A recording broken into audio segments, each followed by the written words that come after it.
béatitude, c'est-à-dire le 7e chemin, on peut dire ça comme ça, pour être heureux, selon Jésus. Pas selon le monde, pas comme le monde le voit. Et d'ailleurs, c'est souvent des béatitudes qui sont très étonnantes parce qu'elles vont à contre-courant, à contre-pied. Matthieu 5 nous dit « Heureux ceux qui procurent la paix, car ils seront appelés fils de Dieu. » Alors la question que je vous pose, c'est qui peut procurer la paix selon le Seigneur? Et bien sûr, ceux qui peuvent procurer la paix, c'est ceux qui ont déjà fait la paix avec Dieu, en acceptant le sacrifice de Jésus, en acceptant le fait que Jésus est venu sur cette terre, qu'il a marché sur cette terre, qu'il a accepté de faire la volonté du Père, en donnant sa vie pour nous, afin que nous-mêmes nous soyons sauvés, afin que nos péchés soient pardonnés et que nous soyons réconciliés avec le Père. Donc, c'est nous, les enfants de Dieu, qui pouvons procurer la paix.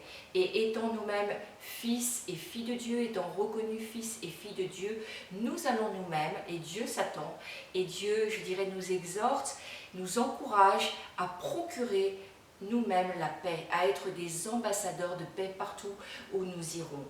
Alors il y a une façon pratique aussi d'envisager, parce que la Bible est aussi pratique, et j'aime ce côté pratique de la parole de Dieu qui nous montre un petit peu un chemin pour procurer la paix. La première chose, c'est que nous devons parfois apprendre à nous taire et ne pas toujours parler.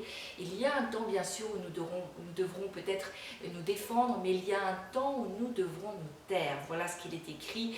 Nous devons être prompts à écouter, lents à parler, lents à la colère. Et je vous assure que ces choses, si nous les mettons en pratique, nous pouvons devenir des ambassadeurs de paix, alors que c'est le temps d'écouter.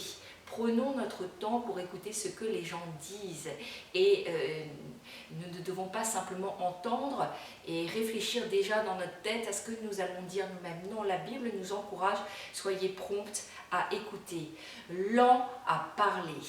Et je dis souvent que Dieu nous a donné 2 oreilles et une bouche afin que nous puissions écouter 2 fois plus que nous ne parlions. Et bien sûr être lents à la colère.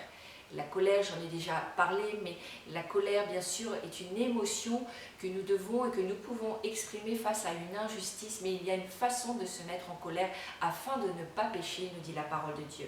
C'est la première attitude pour devenir des ambassadeurs de paix. La deuxième, c'est de réfléchir. Dieu nous a donné une intelligence et alléluia pour cette intelligence. Nous devons examiner, voir la situation en fonction de l'avancement de l'évangile, c'est-à-dire en clair, est-ce que cette situation va profiter à Christ, à l'évangile, à l'église, ou est-ce que cette situation va plutôt faire pâtir, être négative pour l'avancement de l'évangile? C'est une question que nous devons nous poser afin d'ajuster aussi notre comportement et nos réactions. Une autre façon d'amener la paix, d'être ambassadeur de paix, de procurer la paix, comme le dit cette 7e béatitude, c'est de chercher aussi le moyen